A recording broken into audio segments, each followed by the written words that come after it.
Disruptions to the globally interconnected value chains, whether due to the pandemic, geopolitical conflicts, natural calamities, inflation, or technological inventions, have forced business organizations to re-examine and reimagine the long-established practices. Businesses across the globe are busy accelerating their transformation initiatives to address the new age vulnerabilities. Most organizations foresee a significant shift in their supply chain strategies in response to the crisis. Symbiosis Institute of Operations Management (SIOM), Nashik, under the gamut of Symbiosis International University, is a forerunner in the field of operations and supply chain, fueling the operations and supply chain talent pool for the industry since 2005. SIOM pulsates with the vision of empowering and leading operations management for industry excellence and community at large. Organizations' health and sustainability today depends exclusively on its supply chain efficiencies and resilience. And as a niche institute in operations management, we feel responsible towards it. With almost 1.5 decades of meaningful existence as India's pioneering institute offering MBA in operations, SIOM is synonymous to an operational excellence hub today. Augmenting industry requirements in response to the pandemic, SIOM's operations excellence integrates its expertise with the technology levers required to build a supply chain resilience in automation, robotics, Internet of Things, and artificial intelligence in building the necessary skill sets in these areas. Our flagship program, that's MBA in Operations Management, has an industry-acclaimed curriculum, a very high project content where students get an opportunity to learn in an experiential manner. This program is also collaborated with industry for its various courses like Six Sigma, project management, and many others. Students take on live projects ranging from resource optimization, waste reductions, supply chain strategies, procurement and material handling, logistics network design, contingency planning, order fulfillment, inventory management, forecasting, supply and demand planning, and many more. Designed specifically for engineers, the dynamically curated MBA Operations Management Program course enables students to meet the updated industry competencies and capabilities, settling the needs of diverse sectors of the economy and grab lucrative profiles. We proudly appreciate our association with companies for campus placements, SAPs, and live projects. To extend its expertise to sectorial requirements and fill the void of operations professionals in the agribusiness sector. Exploiting its strategic location base at Nashik, SIOM launched an unparalleled MBA in Agri Operations in 2022, crafted to equip students with a comprehensive understanding, expertise in various aspects of the aggressively growing agritech and agribusiness operations. The carefully constructed curriculum addresses the competency and skill needs in the agri-operations field. Our holistic and multidisciplinary approach for students' learning includes technical expertise, leadership values, and social sensibility initiatives, resulting in ever-growing credibility amongst corporate recruiters.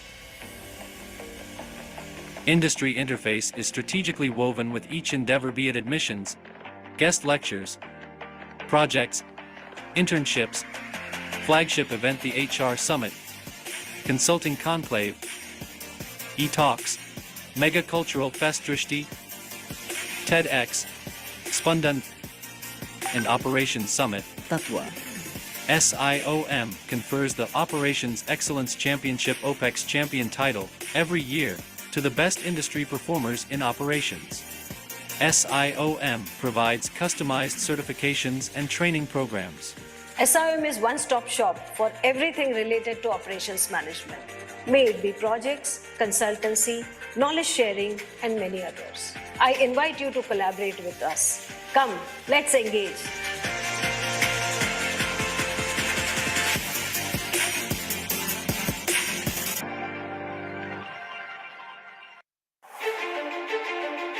Disruptions to the globally interconnected value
हमारे नाम से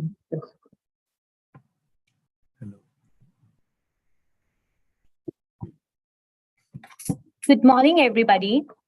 I'm Dr. Isha Sharma, and I'm honored to welcome you all to the grand showcase of the exceptional content, the second webisode of Editor's Choice 2023, brought to you by Symbiosis Institute of Operations Management, Nashik. This webisode serves as a distinguished platform for insightful deliberations led by editors from reputed journals. Before we embark on this fascinating journey, I extend my gratitude to our esteemed guest and expert for today, Professor Arpan Kumar Kar from the Department of Management Studies, IIT Delhi, who pioneers in the field of research and have inspired countless researchers worldwide. But first, we have the privilege of hearing from our very own guiding light, the Director of SIOM, Dr. Vandana Sonavane. Her opening remarks are sure to set the tone for this enlightening webisode. Over to you, ma'am. Thank you, Dr. Isha. Can you hear me well? Yes, ma'am, we can hear you. Thank you. Good morning, everyone. Good morning, Dr. Arpan Kumar. Thank you so much for being with us in this very important journey. I'm delighted to welcome you and all the others for the Editor's Choice. This has been our endeavor to really inspire students to look into academic research for problem solving. Yeah. So the Editor's Choice basically took birth because we wanted students and of course the academic fraternity to really enjoy doing research. And hence the team has, collated together this year 3 very important episodes, webisodes, if I can call them. And here we have the second webisode today by Dr. Arpan Kumar. He is, of course, the chief editor. He has a extremely extraordinary academic bio, if I can say that. And he's the editor-in-chief of International Journal of Operations Management and Data Insights. I'm very happy to share with everyone that we are going to come out with a special issue on for this particular journal. And this is going to be a very important endeavor. So I'm requesting and appealing all the academic fraternity who is attending this seminar to really, promote this call for papers. We are going to talk of building Industry 5.0 ecosystem using emerging information and communication technologies. So very happy, and I'm sure everyone is keen to listen to Dr. Arpan Kumar. Thank you so much for joining, and hope we'll have a very interesting and enlightening session. Thank you. Thank you, madam, for your remarks. As researchers, who wouldn't want the guidance for writing and publishing good research papers? So without any further delay, let me introduce you to the expert for the second webisode, Professor Arpan Kumar Kar. Dr. Arpan Kar is a professor in Information Systems in Indian Institute of Technology, Delhi. In IIT Delhi, he holds the A.S. Gupta Chair Professorship in Data and Decision Science. He has a joint appointment in the Department of Management Studies and the School of Artificial Intelligence. Administratively, he chairs Corporate Affairs, member of Board of Academic Program and Institute of Eminence Committee, among others. He also supports multiple ministries and other universities also in different advisory boards and committees. He works on the usage, user experience, and impact of emerging ICTs like artificial intelligence, digital platform and applications, social media, metaverse, and blockchain, often using computationally intensive data-driven methods. He has authored over 200 papers and edited 10 books, of which over 65 are ABDCA, ABS3, Web of Science Q1 level journals, and over a dozen are ABDC A-star publications. He received the Research Excellence Award by Clarivate Analytics for highest individual Web of Science citation from 2015 to 2020. He received the B.K. Birla Distinguished Research Scholar Award for the count of A-star ABS 4-level publications in India between the period 2014 to 2019. He is the recipient of the Bestseller Award from Ivy Harvard Case Studies in 2020. He is the editor-in-chief of International Journal of Information Management Data Insights published by Elsevier. He is the guest editor for top journals like Journal of Association for Information System, Decision Support System, Industrial Marketing Management, International Journal of Information Management, Information System Frontiers, etc. He is the associate editor in 3 more journals and in the editorial board for 12 more journals. I now hand over the session to you, Professor. Thank you so much. First of all, it is really a great pleasure that I could join in and for this invitation to have this talk. Am I audible clearly? Okay. Yes, sir, you are audible. Thank you so much, Professor Isha, Professor Vandana, for inviting me today to give this, talk on the editor's choice.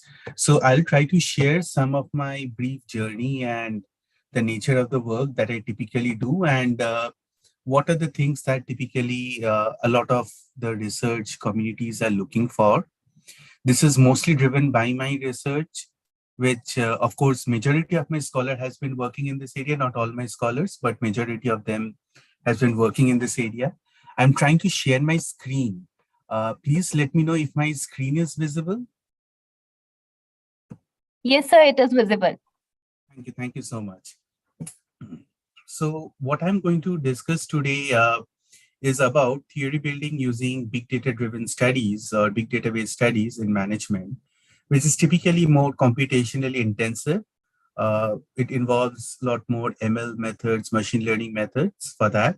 So this is the talk that I'm going to give. Is based on 2 opinion articles that we, both of them were editorials in International Journal of Information Management, which has a fairly high impact factor. And, what we are trying to do is basically explaining how research philosophy has also evolved over a period of time. Earlier, of course, there is this classic theory building that we used to do in management research, where we would look at behavioral theories and we would try to conduct field experiments, or we would try to, conduct cross-sectional studies or longitudinal studies. This is slightly different from that. And I'll talk more about how this research area has evolved and what is needed in this research area to publish, especially like, this is basically the journal that I manage.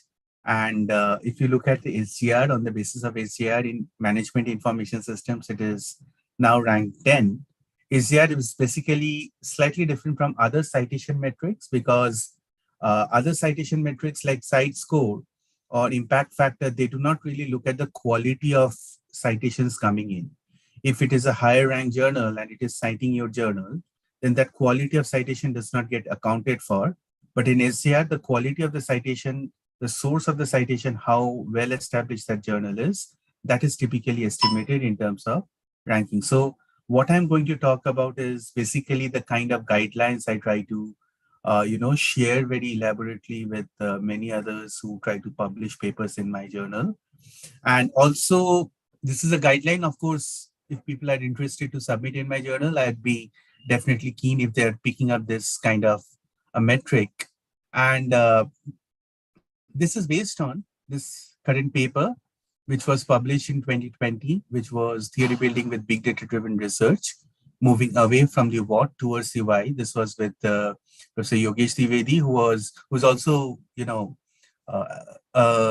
I'd say he's an adjunct professor or a research professor with Symbiosis. His primary affiliation is, of course, Swansea University. And there have been few similar deliberation in very top journals like MIS Quarterly from Miranda and Berente, which was more to do with how to build computationally intensive theory construction and how to build theory, which is very, using a lot of ML in terms of theory building, how that is to be undertaken. So these were 2 papers which came out in MISQ and ISR.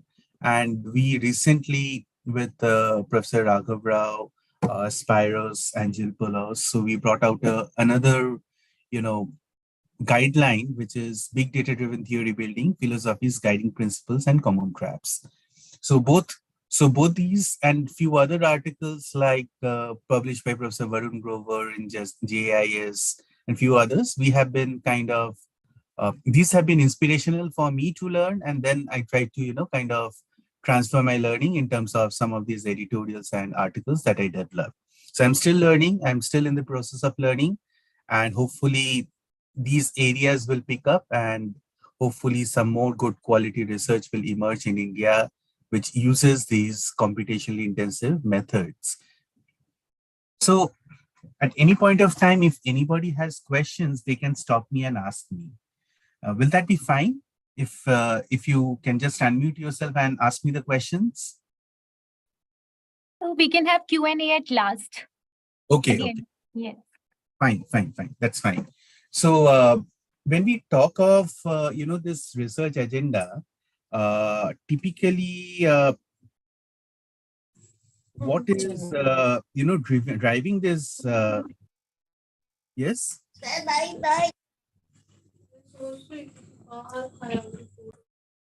I think some background noise. So what is really driving this research agenda is basically the challenge that over a period of time, management research was typically handicapped that we did not have access to research data. So when we started this journey, like when I did my PhD, when I started my PhD sometimes in 2006, 2007, in those days, my early research days, the major challenges, if you have to theorize, we need data. Of course, one part is, of course, we did not have much access to digital libraries then. We did not have much access to research papers then. But fundamentally, a bigger problem was even if we have access and we want to, kind of build upon it, then we need also very high quality data. So that data restriction was basically guiding how we would convert our research questions, how would ideate upon our research questions. But what changed was a lot of data started getting generated in different platforms. So if data started getting generated in different platforms, what started happening was that typically researchers could access those digital platforms and use that data for their own research. So that basically triggered a lot of big data driven research, behavioral research in management, which would basically try to get access to this big data. This big data could come from social media platforms, could come from maybe our wearables, which we are using, smartwatches, could come from trace data from our mobile phone usage. But a lot of these technological platforms that we were using, then digital services that we are using, whether it is related to our purchases in Amazon, Flipkart, they were generating the data. And so management theory building started looking at how we could mine that data and use ML, because ML capabilities or technical capabilities also increased quite a lot. People started understanding how to use computationally extensive algorithms, which were like using R or Python. It started with R. Earlier days, it was with, of course, SAS, MATLAB, and then moved on to R, Python, and so on. So we could use those algorithms, machine learning algorithms like neural network, text mining algorithms, and so on. And then we could, build an analysis, an interesting analysis, and visualize that data. But what started happening is just because the data was available, initial days, there was a spurt of publication. And because data was available, those publications would basically capture a discipline. And to be very frank, I have also, kind of trodden that path and realized that it is not right. It is not really creating knowledge, because the visualization that we are getting, if we change the data, then the visualization loses its meaning. So what became lost in that journey when this entire big data started getting available, accessible from 2014 onwards, 2015 onwards, this trend started. So there was a lack of theory building. And when we talk of management related research or social sciences research, we are predominantly trying to explain some levels of causality, and that levels of causality was basically lost in this journey. So what we are trying to do is, can we try to use computationally intensive theory building data, and we try to build theories which will explain the future, move away from what is there in the data and move towards causal representation and causal explanation, which is basically the whys in the research questions. So when we are basically trying this, when we are explicitly trying this, we have to understand what exactly is a theoretical contribution. So if we revisit the targets that we have, of course, the topic needs to be timely, relevant, and novel. It needs to have high generalizability, rigor, relevance of contribution. Those are anyways going to be there. But what is needed is a good study should also have a good theoretical contribution, which typically we should have a good theoretical hook, a good theoretical lens. And on the basis of the theory that is there, some gaps are evident in the literature, and we problematize the studies based on these gaps. Of course, we may choose whether we want to go for a purely inductive method or a purely deductive method, but there has to be a good theory, because theory offers us a lens to look at a phenomena. And this is where basically majority of the papers which are looking at theory building using big data driven research, they fall, kind of in a dilemma that whether it is a theory paper or whether it is a method paper. And this is something that happens quite frequently. For example, like I am having a special issue in decision support systems right now. And I just completed a special issue in industrial marketing management. A lot of papers which were being sent to us was computational paper, which would go very well. They would be fantastic if they were trying to target a journal like EJOR, or if they're trying to, target a journal like, say, operational research, or even if it is something like management science, a pure OR journal, it's absolutely fine, because there they're looking for methodological contribution. But for most of the management journals, what we are looking for is a contribution in theory. And that is where basically this challenge is faced, that if we have a computationally intensive, research paper, we often do not have a contribution in theory. We showcase that, okay, we are using some methods, some algorithmic methods, but our contribution is actually not in those methods. We're just using those methods to understand a discipline better. But if we don't have a theoretical contribution in that discipline, our paper will not sail in the top journals. So what is basically this deliberation? That whether a researcher is working on the modeling side or working on the methodological contribution side, if a researcher is, kind of working on the model side or on the algorithmic development side, for example, I'm in information systems. So people who are in information systems and they're trying to develop new algorithms, they should try to target, pure, machine learning journals, or maybe pure machine learning conferences like NIPS. That's typically, a conference where an algorithmic contribution would be better recognized. But if somebody is an information systems person, a core IS person who would try to explain behavioral theories, or in any management discipline, when we are talking about behavioral theories, whether it is operations management or whether it is, marketing management or HR, so organization behavior. So we are trying to basically explain something about the behavioral theory. So if it is something about the behavioral theories, so we need to have a theoretical contribution, and there can be many types of analysis which can happen with whether it is individuals, organizations, groups, or societies.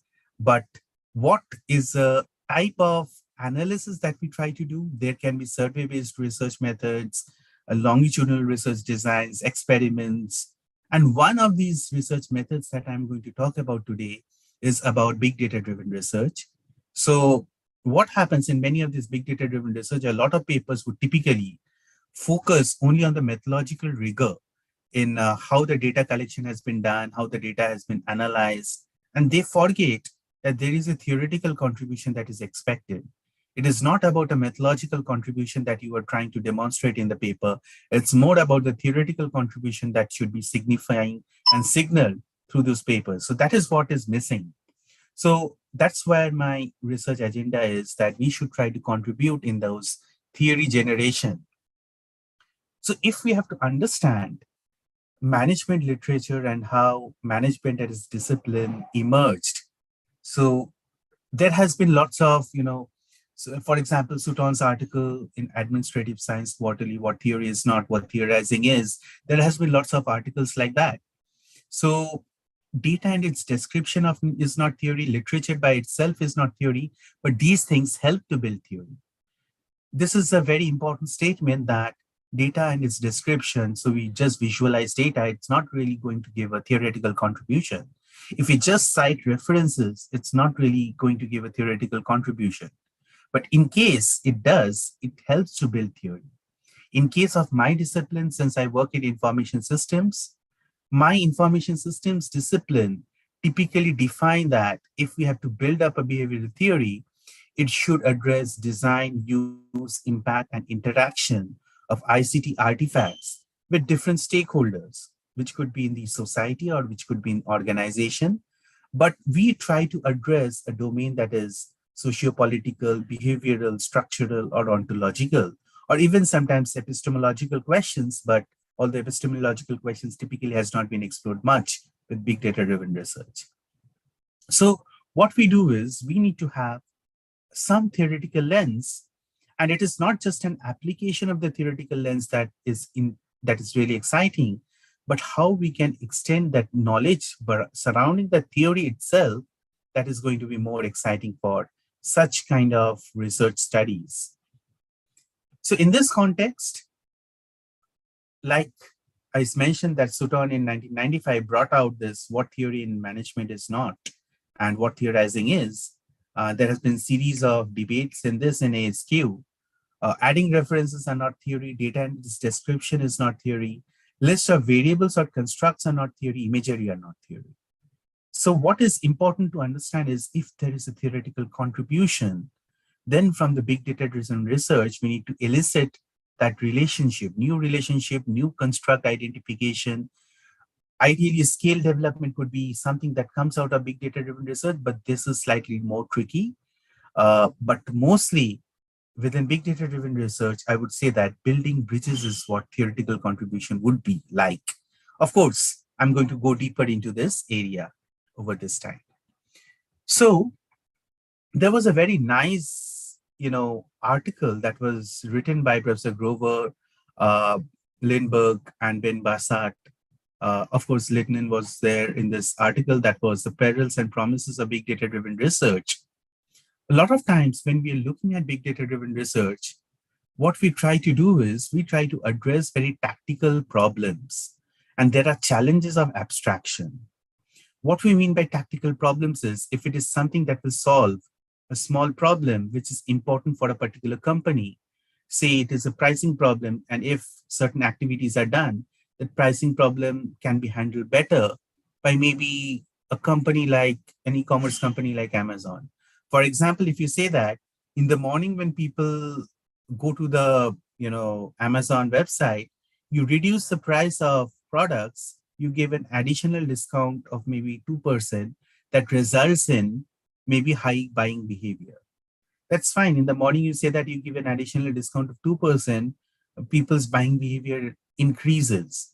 But what happens is we would not really move towards causal research. We would not move towards having better understanding of platforms, better understanding of any knowledge that will be more generalizable, any knowledge that will be, kind of explain causal relationship or causal behaviors.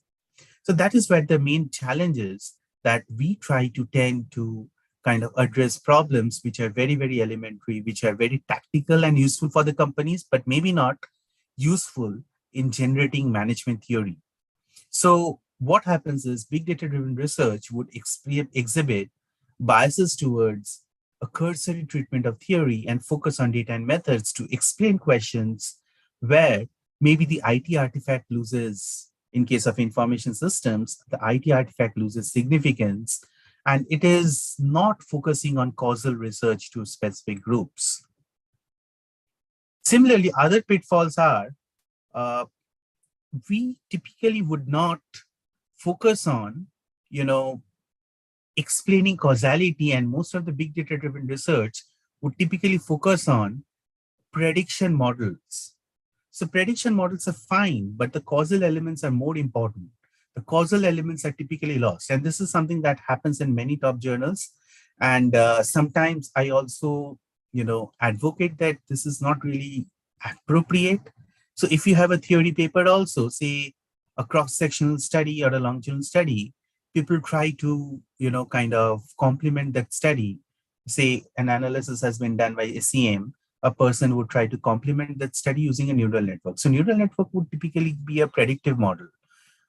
We are moving more towards causality. Management research by design is moving towards more causality, but that predictive element is not really a value addition, because we are not, demonstrating that there is a high predictability in the models. We're not trying to explain how variations in the models become important. But then that's something that is also happening quite frequently in many studies.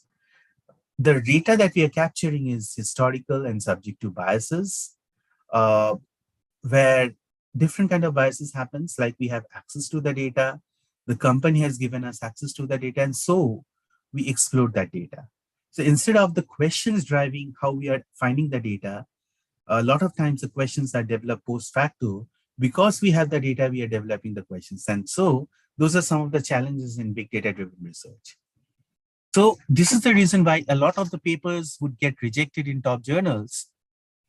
So what has happened in recent times, there has been a lot of deliberation that, okay, big data driven research allows you to do certain things which normal research will not allow you. For example, if you look at survey-based research and you want to survey the CEOs of companies, probably you cannot reach out to Fortune 500 CEOs and generalize anything.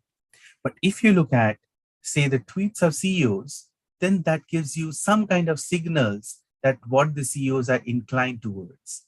So big data-driven research allows you to mine signals which are otherwise not reachable.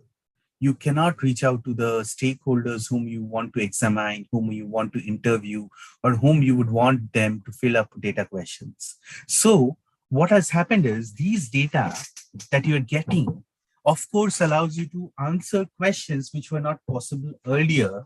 But in the process, what is needed is we need to understand that the data itself allows us to derive some patterns. It allows us to derive some patterns which we call as theoretical lexicons.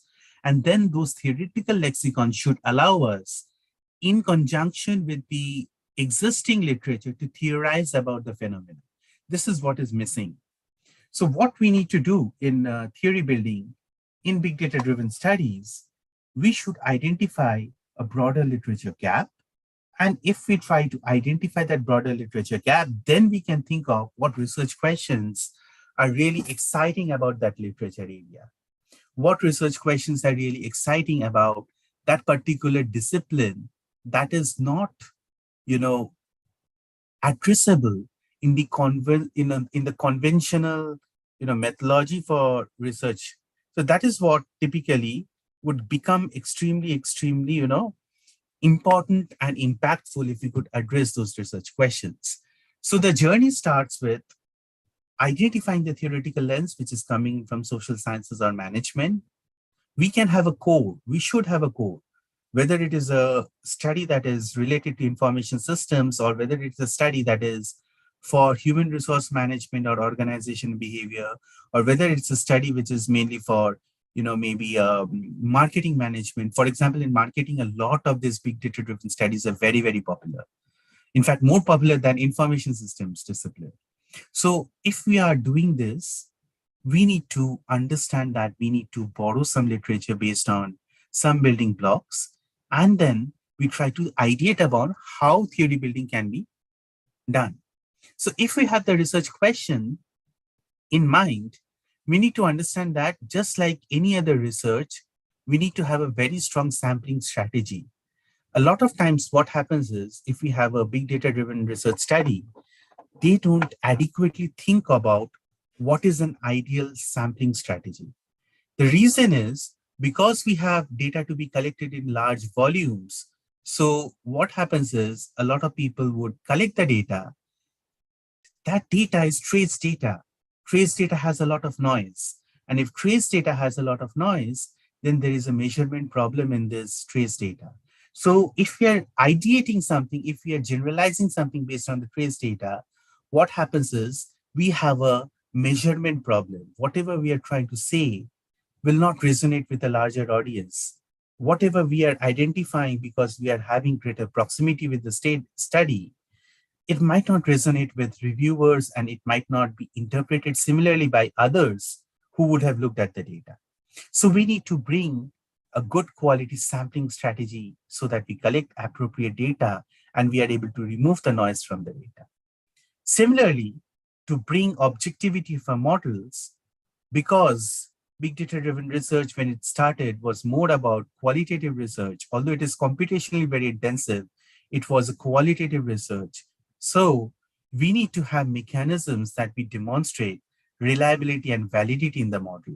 We should be able to say that, okay, if our model, if our abstract conceptualization tries to capture a phenomena, these are the constructs which try to capture the phenomena. There are mechanisms in which we take care of some elements of reliability, whether it is intercoder reliability, category reliability, or some other reliability.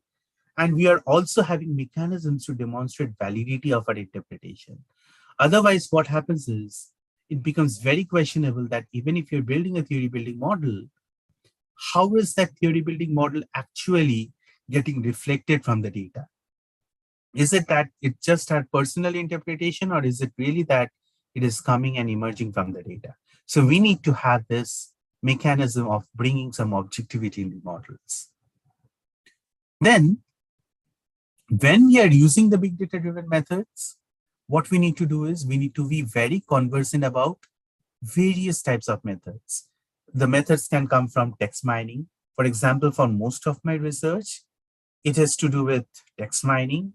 Though some of my studies, I have used network mining and image mining. Two of my students have worked on network modeling for theorizing.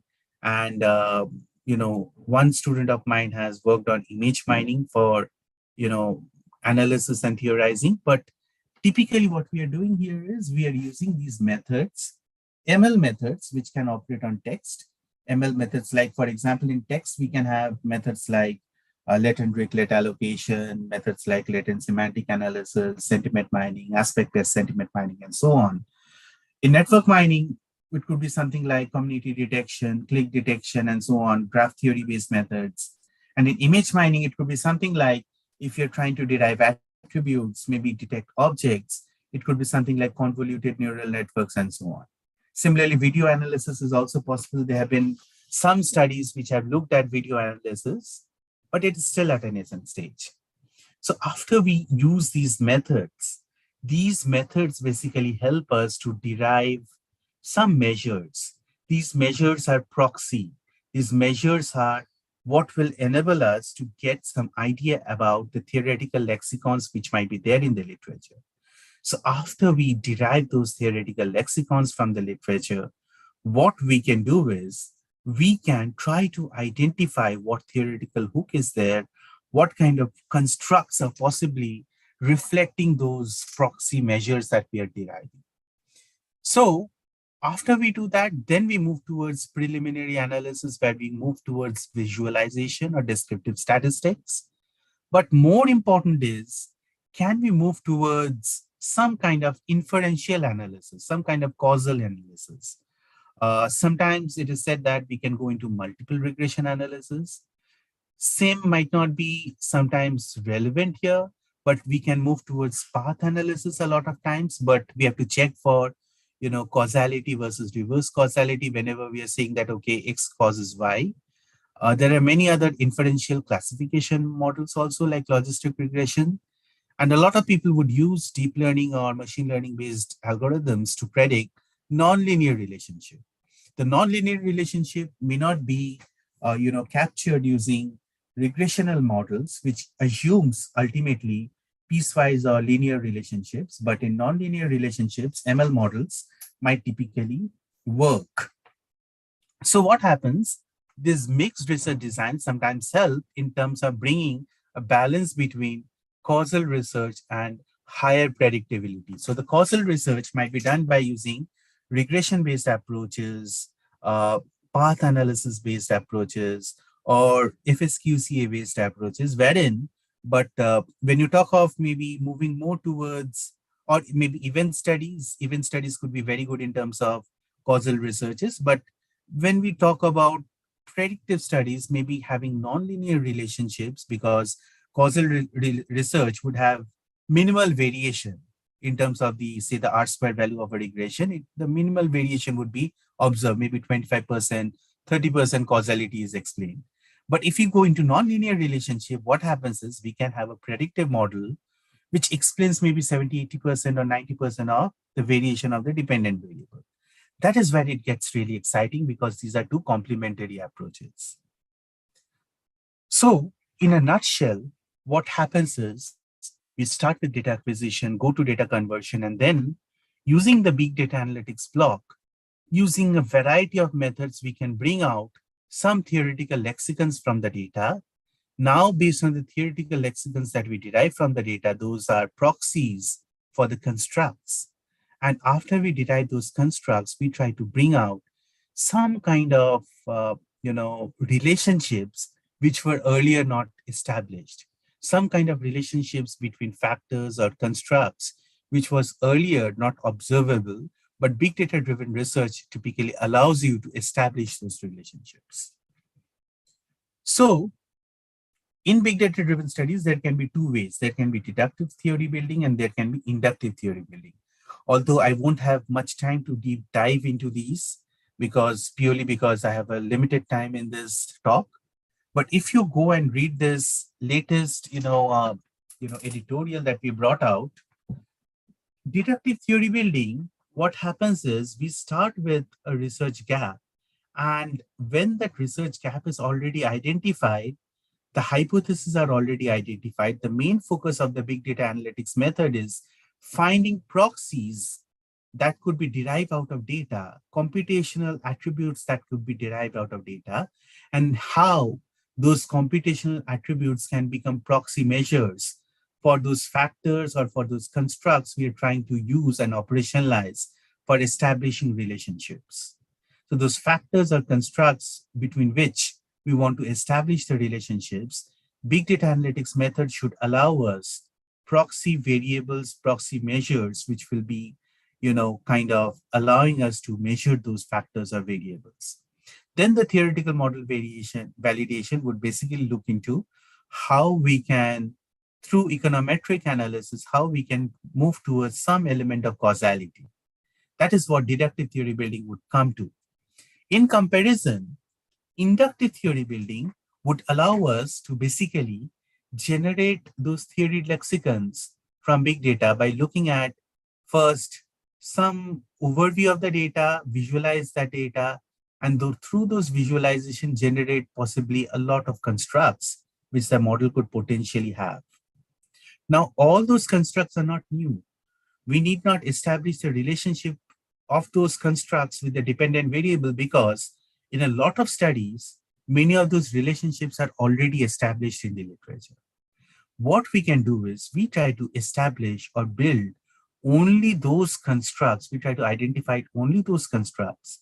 The relationship among them are not yet established.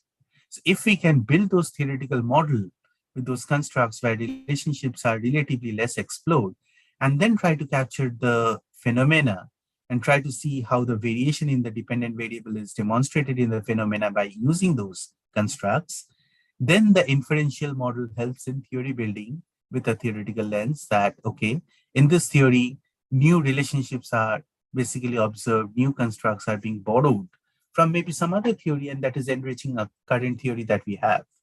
That becomes really exciting as a research. So when we blow out this big data analytics block, for example, a lot of my studies using social media, we can have these many attributes coming in from descriptive analytics, content analytics, network analytics, or space-time analytics. These are just for demonstration purposes. But in inferential analysis, we need to move towards, whether we can explain some causal phenomena.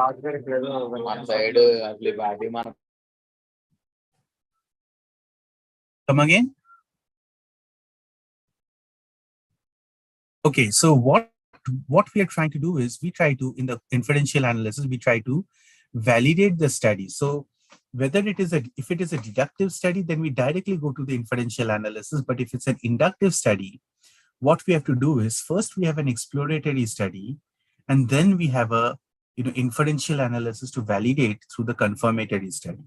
So the exploratory study gives us the feeling of the factors which are there. And then from those, we kind of select those factors on which relationships are not really established in the existing literature. So if relationships are not established in the existing literature, in the inferential analysis, we try to establish those relationships using some econometric models or some causal models. A lot of studies, when we see submissions in top journals, the article structuring can be tricky. People don't really know whether it is a study that has a contribution in the methods or whether it's a study which is contributing in terms of theory. So typically in management journals, we're looking for theoretical development. So the theory contribution has to be brought out in the results. How it is contributing to theory in the results has to be brought out. And on the basis of that, the discussion has to be very nicely articulated. Many of these studies, when we look at, for example, just a few days back, I got a paper which is that I'm editing a guest editorial in JIS. I got a paper, but the paper is very nice as an idea, but it is more computational in nature and it does not try to move towards theory building. They said that this paper is good, but the paper is more suitable for a different audience. We have to understand the journal and its audience better. If it is a theoretical journal, we have to kind of contribute in a theoretical lens and in extending that theoretical lens in a way. Similarly, if we try to kind of carve out these papers, one of the very important thing is that how we have methodological solutions for each of this problem. Data sampling becomes a challenge. Are we able to remove noise in the data? Are we able to have better validity and reliability of the findings, better reliability and validity of whatever are the established metrics or proxies in the data? How we can derive those proxies and how we can say that, okay, we have derived those proxies, others would also interpret those proxies to represent those theoretical lexicons or constructs. Do others also recognize that? So we need to have mechanisms for establishing that reliability and validity for the data. How we can minimize the trade-off between external validity and the internal reliability of the models. Because typically in big data-driven studies, external validity is never challenged because we have a large data set. So obviously that represents the larger ecosystem. But what gets challenged is that a lot of times we might not have internal reliability in the data, internal reliability in the models that we're trying to propose. How can we establish those? So we need to understand that every research methodology has its own challenge, whether it is we are doing a survey-based research, a cross-sectional study that has its own challenge. If you're doing a longitudinal study, that has its own challenge. So even in experiments, for example, field experiments are very good for demonstrating causality. But while that has very high internal reliability, field experiments are often critiqued that they have very less external validity. So one needs to do multiple field experiments to demonstrate kind of high external validity. Similarly, big data-driven research has its own challenge of internal reliability and external validity. External validity is not really questioned so much, but internal reliability is often questioned. So those are the things that we need to understand if we have to build big data-driven research for many of our studies. These are some of the selective references for anyone who wants to venture into the area of big data-driven research. With this, I'll stop. I'll be happy to take on any questions because I think we have till 10:50 and it is already 9:45. I'll be happy to take on any questions. Thank you, sir, for this wonderful session. Now we move on to the QA round. I request the participants to post their questions in the chat box. We have the first question from Dr. Harshit Sonar. What are the ethical considerations when collecting and using big data for research purpose? So here is the thing. So if you are scraping data from websites, which typically would not allow you scraping data, then that is not really accepted for some of the top journals. But if there is an API that the website uses to capture trace data, and you're using the API for, kind of pulling out the data from the website. For example, Facebook has a graph API, then Twitter has an API. Similarly, you can get an API from Amazon. If you're using those API to pull out the data, then that's perfectly fine. Then there is no ethical consideration, because people who are leaving those user-generated content on these platforms, they are typically, acknowledging that these data is there for public usage and can be used by the organization for generating any insights. So then it is fine. But if you're scraping the data, then that is something that needs ethical clearance. Thank you, sir. Sir, the next question is from Dr. Bishal. What strategies can be employed to ensure data privacy and security when dealing with sensitive information in big data analytics? Okay, so what happens is, whenever we are talking about privacy and security, sensitive information typically would not come in big data, because what you're looking at is not personally identifiable information. So if you're collecting data and theorizing, you're not theorizing when you have to say that XYZ is a person who has contributed the data, and this is what XYZ is all about. So we are not, you're not talking about who the individual is. You're trying to theorize or generalize anything that is based on how that groups of similar like-minded people or individuals who behave in a particular way, you're trying to theorize about their behavior. So the individual whose personal information is there in the platform, that is not really getting used. You're just using his footprints to understand why his footprints behave in a particular way. So it's not really, you're dealing with private data, you're trying to remove the private data, you're just using for theorizing by abstracting the information. You're not using directly the information that is being contributed on these platforms. Okay. Thank you so much, sir. So our next question is from Dr. Prasad. How to check the validity of data generated through social media, as it may just be an opinion of the participants and not the actual behavior? Okay, so what happens is, most of the time, any data that is shared in social media, it might not reflect their actual behavior, but then it is their opinion. But a lot of times, this is a challenge that if it is something that we are reporting, for example, there is always going to be social desirability bias. So I bring out a questionnaire to you, a survey instrument. When you respond to that instrument, there will be social desirability bias when you're addressing some of the questions. For example, if I ask you something like, do you feel it is okay to indulge in domestic violence if your wife does not listen to what you're saying? So there is a social desirability bias in those questions. But what happens is, if you're looking at social media, a lot of times people might not feel that they are being observed.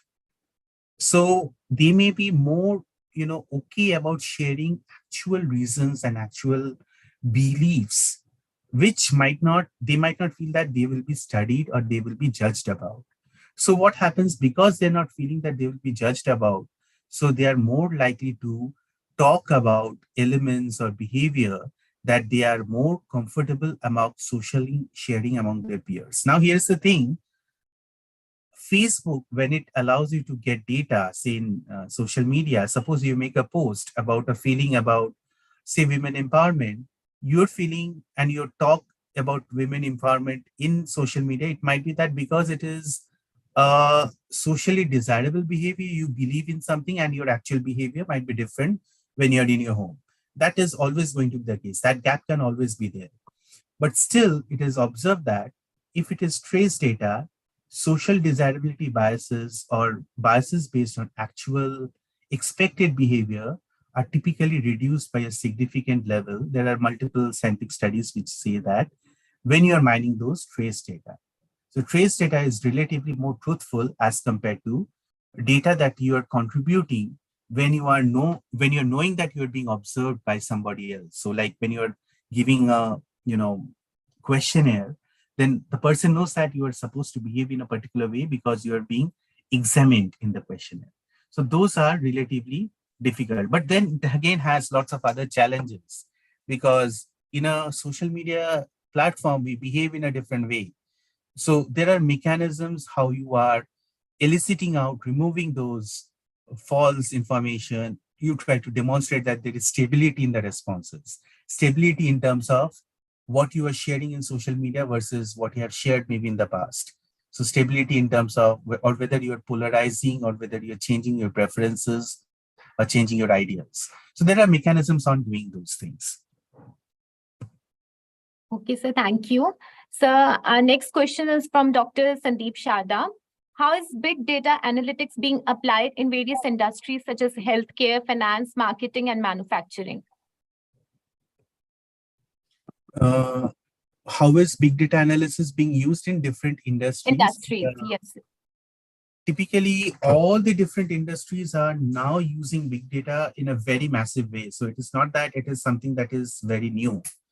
It was new maybe 7 years back, but now all the industries, irrespective of whether it is very, I would say, non-digital industries, like, for example, services industry like GMR, they would still use a lot of big data. For example, when you are going and checking into your airport, you pass on through the security check. Is it possible to theorize about how security checking happens and the objects that you have in your bag, and theorize about the consumption behavior in the airport? So if you can get that data, then it is theorizing about airport related services industry. So all the industry which typically traditionally would not have, kind of big data, they would still be needing many of these elements, many of these insights, which can be used for theory building. So healthcare industry, fintech industry, financial services, marketing industry, all of them are using very, very heavily these big data driven studies. Okay, thank you, sir. Thank you, sir. Sir, our next question is from Dr. Asha.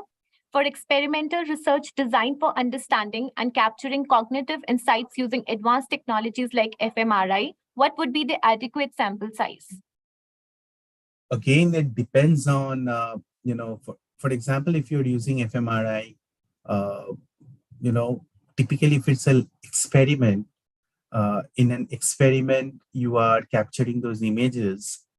A sample size of 30 may be okay, 30, 35 might be okay for one experiment, but one experiment will always be challenged that it does not have adequate, external validity. So they may want you, depending on the level of journal that you typically target, they may want you to do maybe 4 experiments or 5 experiments. So if you have fMRI data and you're trying to target a top journal, then maybe 4 or 5 experiments. And within each experiments, you have roughly around some 30 plus minus some delta number might be suitable.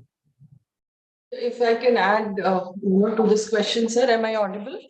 Yes, please. Yeah, so like I was just wondering if, because the experiments with fMRI and all are very, very expensive one, and it is difficult to get, the respondents who are going to actually, or the people who are going to conduct the experiments. Can this be taken under qualitative research, where the sample size could be, comparatively less, because it is subjective. It is subjective to the person who's being. And you can have 2 ways. You say that, okay, there are 30, 35 people who have taken part in the experiments, or maybe have 2 experiments. So you have 60, 65 or 70 kind of people. And then you also take interviews of them. So the interview is basically a qualitative research through which you try to explain why certain differences are observed in maybe the 2 groups that you are trying to do the multi-group analysis kind of thing. And then the inferential analysis is basically when you are doing the interviews to explain the behavior. So that phase, it might be slightly more acceptable to some of the journals if your sample size is not possible, because I understand the costs are involved in that. But with that, if you are able to do that. Thank you so much, sir. So the next question is from Dr. Seema. What are the potential societal, economic, and technological impacts of advancing big data analytics? See, again, You can talk of many, things at societal, economic, or technological impacts, because today the technology is something that is ingrained with us. We cannot say that we are not going to be with, we will move out of the technology ecosystem. Uh, the first thing that you do in the morning is you start using your mobile phone, which is generating trace data. Whether it is for professional reason or for personal reason, you would use that. Then when you're using your Netflix for entertainment purposes, or whether you're using YouTube for maybe looking at an informational video. So all these are basically generating a lot more trace data, which is basically, which can be mined by big data analytics. So if you're looking at societal level things, it could be something like, for example, elections going on in India now. So election related, you would want to theorize about societal behavior or electoral related behavior. We have done a lot of studies on, societal behavior, which are on political campaigns and so on in the past. So that could be a societal level understanding that, okay, what causes people to have certain societal preferences towards campaigns or towards maybe political ideologies. Then economic could be if there are policies which are, initiated. Suppose budget is launched, and then you want to see that what elements of the economic budget is being appreciated, or what are the people who are, or who are the nature of the people who are appreciating which kind of budget elements. So those are things which can typically come from big database analytics, provided you are interested to explore these kind of studies.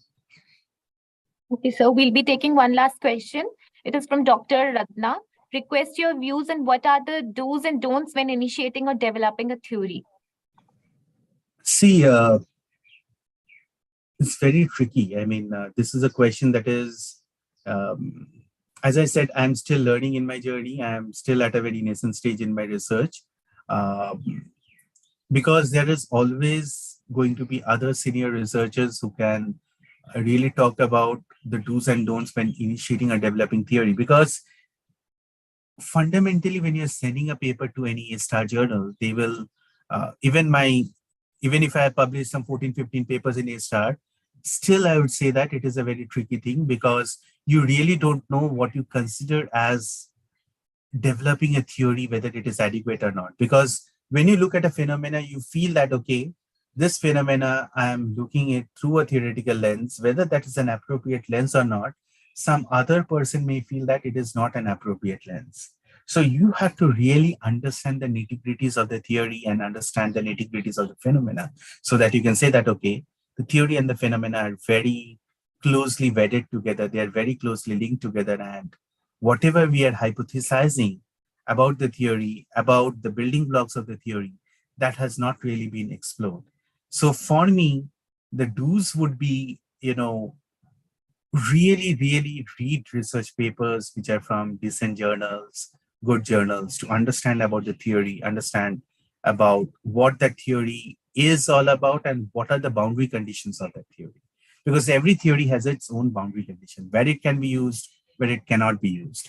Understand details of how theories and frameworks are different, how theories and models are different, how theories and constructs are related, how models and constructs are related. These are very maybe elementary things, but also these require a lot more soul searching if you are developing a paper. So then if you're trying to build up a new theory development model, how new constructs are established, how those constructs pick up new links. And those are the things that typically, emerge over a period of time.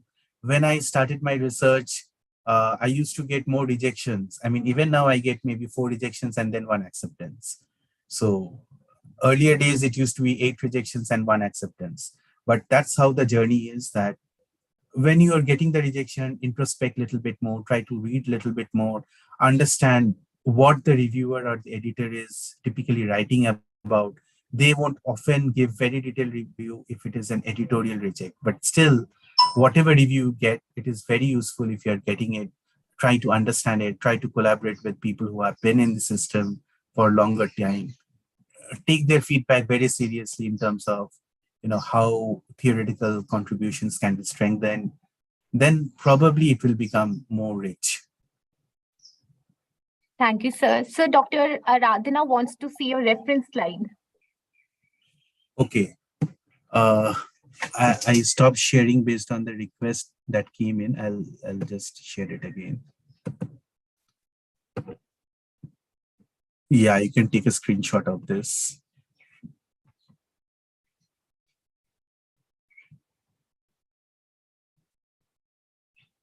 Thank you, sir, for this wonderful session. Yes, sir.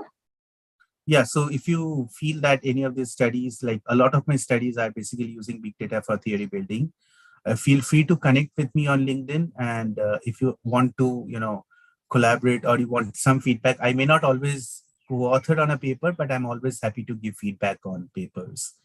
Because co-authoring becomes a little difficult, but I can always give feedback on papers. Feel free to connect in LinkedIn or WhatsApp and ask your queries or questions. Thank you so much, sir. We had an overwhelming response to the event from this research fraternity. Now I'd like to present a vote of thanks to all. On behalf of SIOM, I take this opportunity to thank all those who have directly and indirectly contributed to the second webisode of Editor's Choice organized by our institute. At the outset, I would like to thank you, sir. We are really enlightened with your knowledge and presence.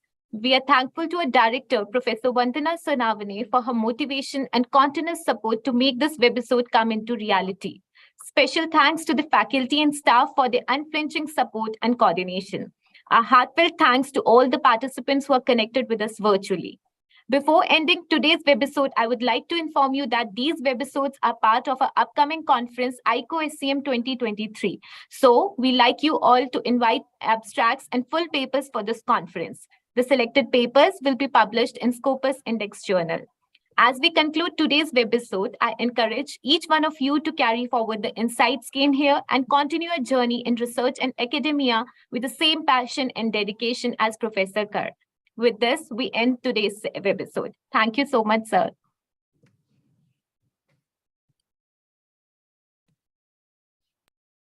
Thank you so much. I'll exit the meeting. Thank you so much.